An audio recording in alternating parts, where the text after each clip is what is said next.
tarde, pessoal. Meu nome é Fernando, sou bacharel em Ciências Contábeis, o conhecido contador. Também sou empresário contábil aqui na cidade de Sorocaba e professor. Hoje estou tendo uma grata, vamos dizer assim, satisfação em poder estar retornando ao Colégio Politécnico, em virtude que já fui professor nessa casa, nos cursos de técnico, em contabilidade na época, secretariado, administração. Então é um sentimento de contentamento muito grande de poder estar retornando, e podendo falar um pouquinho com vocês sobre contabilidade e sobre o imposto sobre a renda. Sobre a contabilidade, eu quero que vocês guardem a palavra fascinante. Por quê? Vocês podem até me falar que eu sou um pouco suspeito quanto à contabilidade. Porém, ela é uma ciência social aplicada na qual, principalmente, ela não tem preconceitos. O primeiro preconceito que a gente podia dizer é que ela não tem preconceito quanto à idade. Então, ela é uma profissão que ela não exclui. Independente da idade que você tiver, ela não vai te excluir, e sim vai ser uma ciência inclusiva, vamos assim dizer. Também, ela não tem nenhum tipo de preconceito quanto a gênero, ou seja, tanto homens quanto mulheres têm a mesma oportunidade de atuação. O que nós temos de mudança de cenário é que ela era tida como uma ciência, vamos assim dizer, mas na qual tínhamos no cadastro principalmente de profissionais, de homens, e o panorama tem mudado. Hoje o cenário é que as mulheres têm se projetado, ou seja, nós estamos alcançando, em termos de cadastro de profissionais registrados em conselhos regionais de contabilidade, que é o órgão de normas, fiscalização e registro da profissão contábil, as mulheres agora já estão superando os homens nesse cadastro. Então, como disse para vocês, ela é fascinante primeiro. De novo, ela não é excludente, seja por gênero, seja por idade. Ela é fascinante também pelo fato de que ela nos propicia a gente se reinventar no decorrer da nossa trajetória profissional. Mas como assim? Você pode ser o contador de ofício, propriamente dito, vamos falar assim, o contador de uma empresa. Porém, você pode atuar na área de auditoria, você pode atuar na área de perícia, você pode ser um contador público. Ou seja, você não precisa fazer uma nova faculdade para se reinventar dentro do cenário contábil. Tá? E o que eu acho mais importante ainda para ela ser fascinante é que ela é uma ciência que a gente pode dizer que ela é universal. Mas como assim universal? A contabilidade que a gente aprende hoje na academia, ela pode ser utilizada tanto aqui no nosso Brasil, no nosso país, como mais de 140 países que já estão numa linguagem universal contábil. Então, se você quiser atuar nos Estados Unidos, se você quiser ir para Portugal, se você quiser ir para a França, se você quiser ir para a Austrália, você não vai precisar aprender contabilidade de novo. Aquilo que você aprendeu aqui no Brasil, você vai conseguir só realmente se desenvolver, só tem que tomar atenção realmente à questão do idioma, aprender a se comunicar não mais pela contabilidade, mas sim da forma como a língua que eles têm nesse país. Então, ela é fascinante em virtude desses pontos que eu acabei de apresentar para vocês, na qual ela não, de novo, não sendo repetitivo, mas ela não é excludente e ela é uma ciência universal. Se você quiser sair do nosso domínio ou ir fora aprender contabilidade, trazer aqui para o Brasil, não vai ter diferenças, e sim somente a questão do idioma. Então, para vocês aí fica aí um cenário diferente frente à contabilidade, e nesse tocante, nós vamos abordar agora a temática do imposto de renda. Então, dentre as expertises da contabilidade, como eu falei para vocês, a questão da contabilidade geral, gerencial, controladoria, fazer auditoria, fazer perícia, a contabilidade alcança também a questão dos tributos. Então, o profissional da contabilidade, ele faz essa questão da comunicação da apuração e depois a comunicação dos impostos para o fisco, seja ele municipal, seja ele estadual ou federal. Então, nessa toada, a gente vai falar sobre o imposto de renda. Então, para trabalhar do imposto de renda, o imposto sobre a renda, a gente vai tentar buscar qual foi o primórdio, ou quais seriam as ideias, as premissas iniciais para esse imposto. Então, nós trazemos aqui os nossos estudiosos, dizem que a criação do imposto de renda se deu em 1799 lá na Inglaterra. Então, faz muito tempo que ele se faz presente no nosso cotidiano, no nosso dia a dia. ele era cobrado, né? Foi uma solução que foi cobrada para amenizar as dificuldades financeiras, na época lá na Inglaterra, em 1799, em virtude da guerra contra a França. Para nós aqui no Brasil, ele foi instituído através de lei em 1922, então também faz um bom tempo que o imposto de renda se faz presente no nosso cenário. Então, desde 1922, nós temos, através de dispositivo legal, ou seja, de uma lei, que nos obriga pessoas físicas e pessoas jurídicas a fazer essa questão da apuração e o recolhimento do imposto de renda. Na sua essência, o imposto de renda, que desde 1979 é o imposto que mais arrecada no governo federal brasileiro, certo? Ele tem como objetivo, pessoal, fazer a redistribuição de renda, ou seja, eu pegar esses valores recolhidos, né, em âmbito federal e disponibilizar isso de uma forma ordenada, tá? O que a gente às vezes vai se discutir frente a essa ordenação não vem ao ponto, mas a essência dele é a redistribuição de renda, ok? O objetivo é cobrar de quem mais ganha e cobrar de quem menos ganha, ou seja, ajudar a sociedade a ser menos desigual. Olha que objetivo interessante. Então, o imposto de renda é, de novo, redistribuição e diminuir a desigualdade. Então, se está sendo de fato colocado isso ou aplicado, seria tema para a gente poder discutir, criar novas métricas de discussão. Mas a essência desse imposto é essa distribuição. Então, desde 90 até meados de 1990, a relação que a gente tinha com a questão do imposto de renda era uma tratativa, ainda, né? Uma tratativa anual, na qual, antes de 90, a gente fazia essa comunicação, ou explicava qual foi as nossas rendas através de formulários de papel. Olha só que interessante. A partir de 90, a gente começa a mudar esse nosso cenário. A gente começa a já ter um cenário já de informação no nosso país, no qual já começaram a ser entregados o seguinte, através de dispositivos eletrônicos. Vocês lembram de um negócio chamado disquete? Então, olha só, depois do papel, o nosso próximo, vamos dizer assim, forma de apresentar as nossas informações patrimoniais e de renda para o governo era através de um disquete. Ele parecia um envelopinho, vamos assim dizer, tá? Depois do disquete, a gente criou-se outras modalidades, então através do desktop, tá? E atualmente nós temos o que? Além do computador, do desktop, a gente faz a entrega através de smartphone, através de tablet, então fica muito mais fácil essa nossa comunicação. Vamos dizer assim, o imposto de renda, então vamos dizer assim, a obrigação de entrega saiu do papel e se tornou digital. Então hoje ela está numa situação na qual a gente tem outros dispositivos para que a gente possa fazer essa entrega, ok? Então, nesse sentido, o que acaba acontecendo? Nesse ambiente, como eu acabei de falar para vocês, que é um ambiente digital, a nossa relação, né, com o fisco, que seria o fisco federal, ou a famosa Receita Federal, a hora que a figura do leão, ela é que é a gestora desse tributo, desse imposto que a gente recolhe chamado imposto de renda, certo? Então ela faz o seguinte, ela cria momentos para entender se a gente está fazendo o recolhimento de forma correta ou não. Então como é que ela faz isso? Hoje ela consegue buscar informações de vários outros órgãos para saber se realmente esse valor que está sendo apurado ou que a gente declara, né, que a gente recebeu, se ele está de forma ordenada ou não.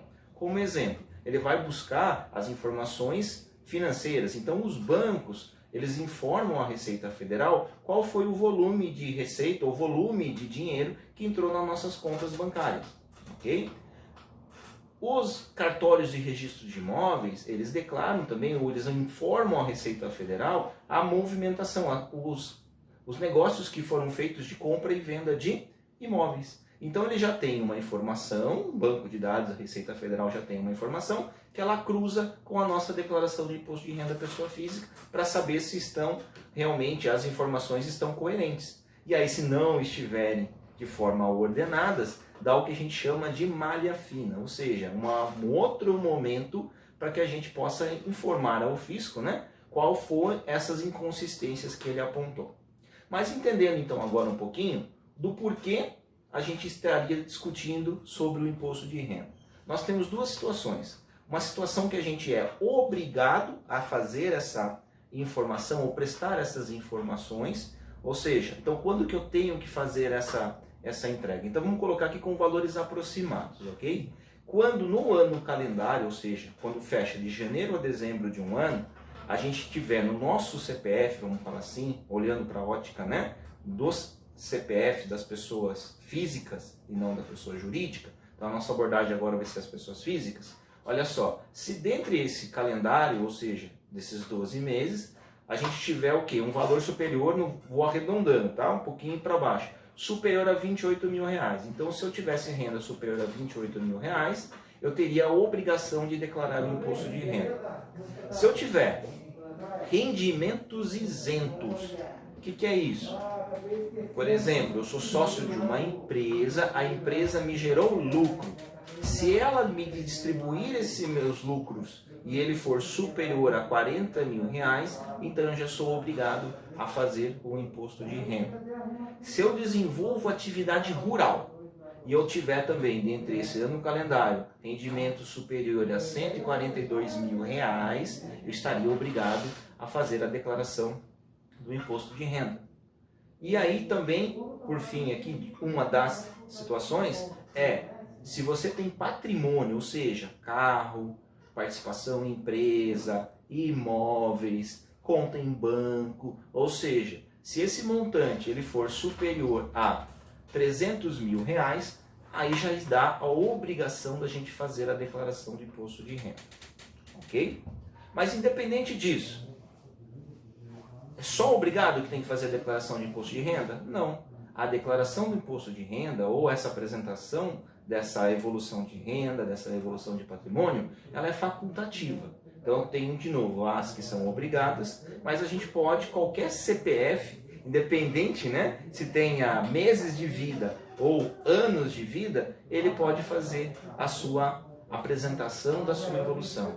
Mas, poxa, mas então por que eu faria a apresentação dessa declaração, sendo que eu não sou obrigado a fazer, né? Então eu falo para vocês jovens aí, já começar a ter o quê? A apresentar desde o começo agora a questão de uma evolução patrimonial que você tenha, já ir se familiarizando com esse cenário, por quê? Fatalmente vocês vão ter algumas situações, por exemplo, abertura de uma conta em banco.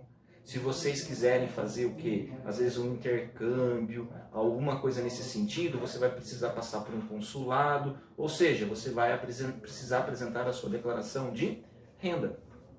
Então, por mais que ele não seja obrigatório, ele vai se fazer presente em algum momento, em alguma operação que você vai fazer no decorrer da sua trajetória, seja ela, né, profissional, vamos assim falar, também pessoal, em virtude do quê? Do acúmulo de bens que propriamente você vai estar fazendo no decorrer dos anos, certo? Então, a vantagem de você fazer é, vamos dizer assim, comparado nesse cenário, você tem muito mais vantagens em estar fazendo a declaração mesmo não sendo obrigados, ou seja, a questão da renda, a questão de rendimento isento, a questão de você ter, né, patrimônios superiores a 300 mil, ou seja, independente, né, de você não ser obrigado, as vantagens que você tem é que em determinado momento vai ser requisitado esse documento e você tem como comprovar. E outra coisa, você vai conseguir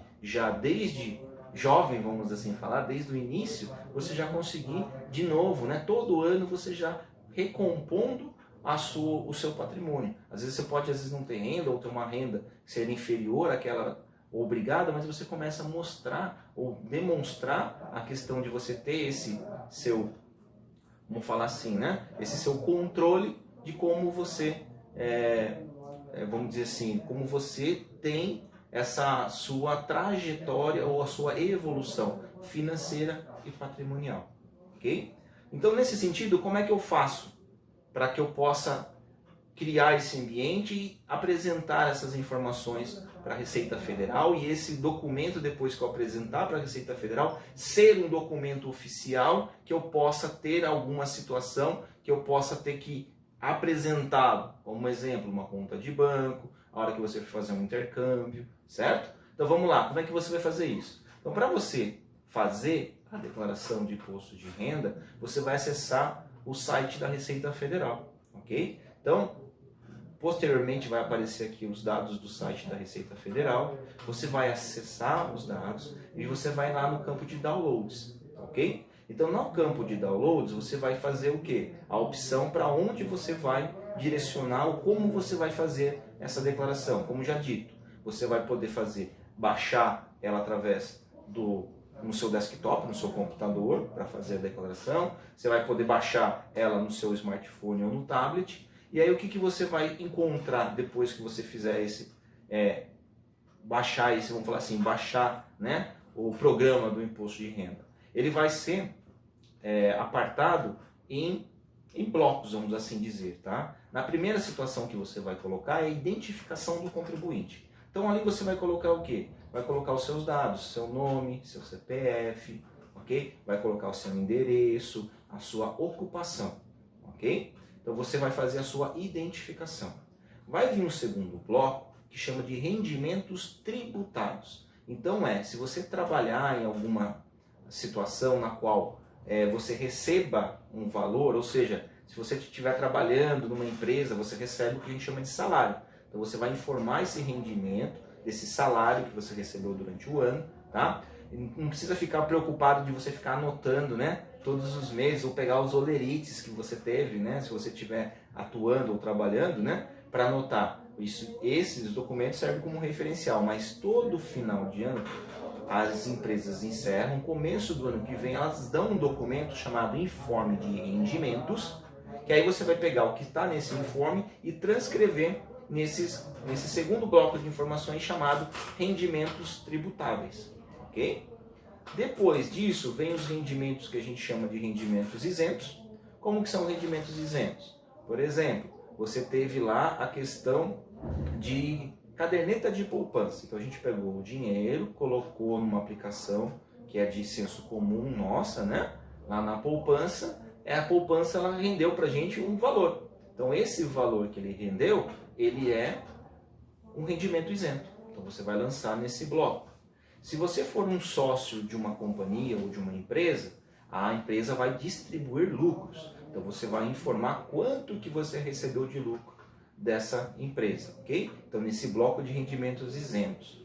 Aí você vai ter um outro bloco que é de rendimentos que a gente chama de tributação exclusiva.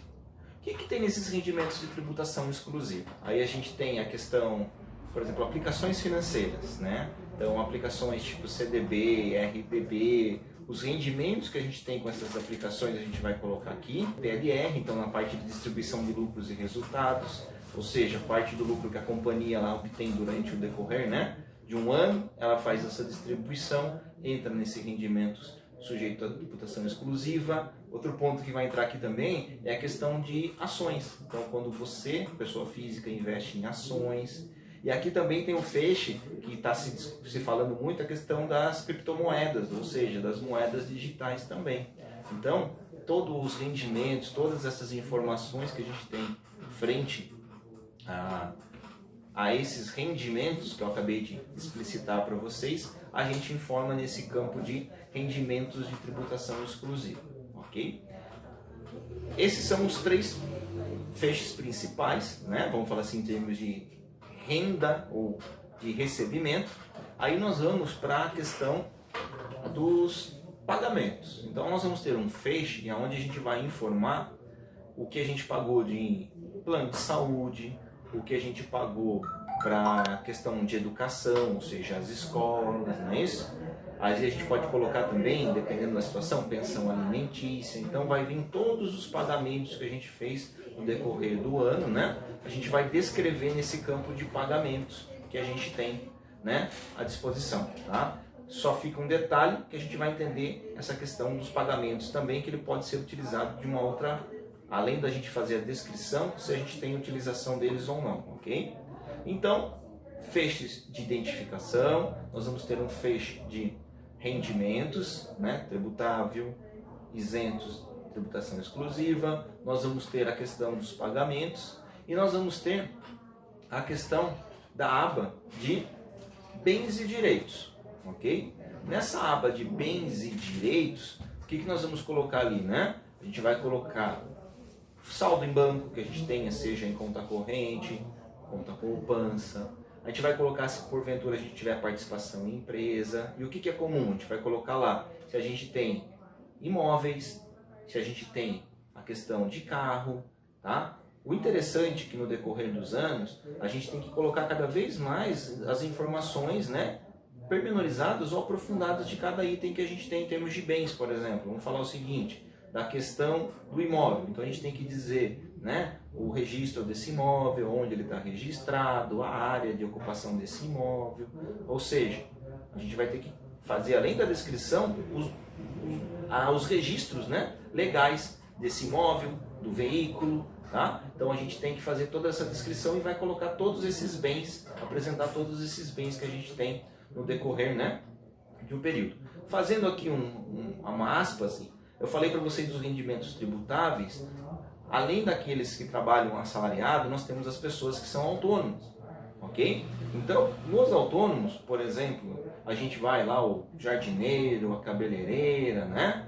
Ou quem receba aluguéis, tá? Vai ter um campo exclusivo na qual você vai apresentar todos os valores, por exemplo, que você recebeu de aluguel mês a mês. Você vai lá fazer, por exemplo, o serviço de jardinagem. Então você vai pegar lá mês a mês quanto que você recebeu para o serviço de jardinagem. Então, olha só, ninguém fica fora desse escopo.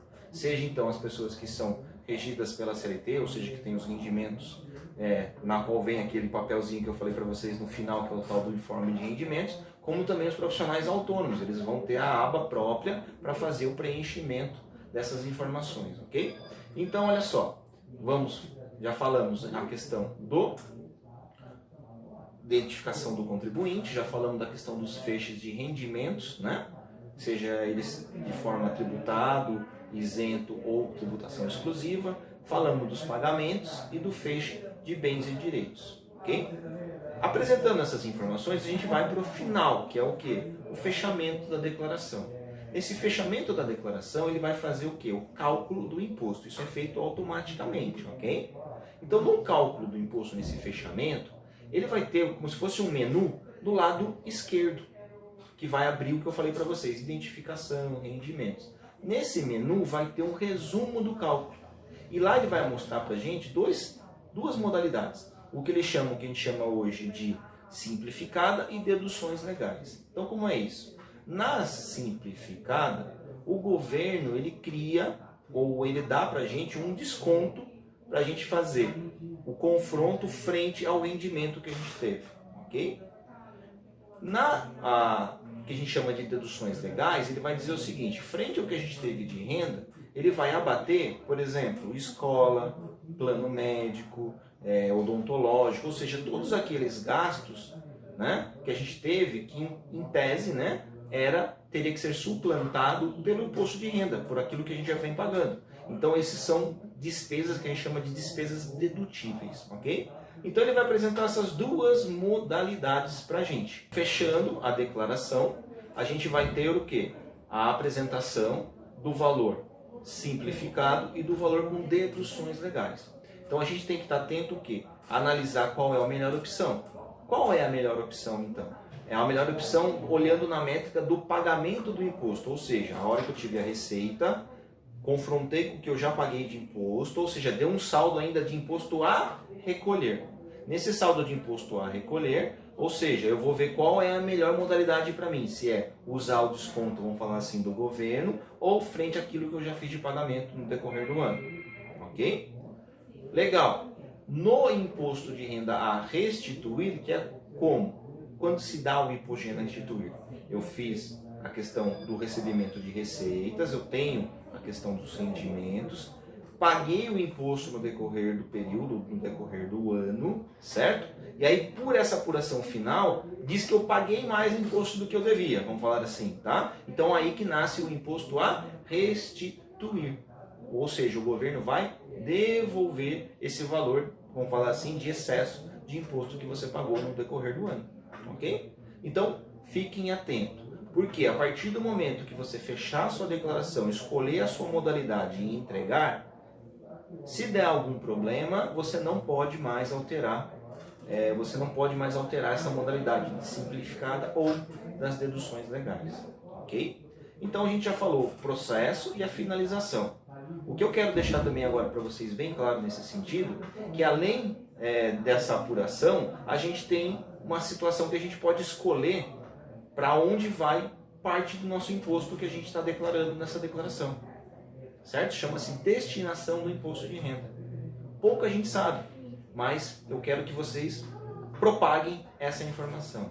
Que agora, no final do ano, em dezembro, e no ano seguinte, que é a declaração de ajuste, quando começa as declarações em março do ano seguinte, que a gente faz o ajuste o ano todo, nesses 2 períodos, parte do imposto que a gente tem declarado fica para nós escolhermos para onde vai esse valor do nosso imposto a recolher, certo? Para onde vai isso? Para os fundos de criança e adolescente, de idosos, a gente escolhe. Olha só que interessante isso. A gente não vai recolher e esperar o governo repassar o valor que a gente recolheu de imposto para onde ele acha que seja necessário.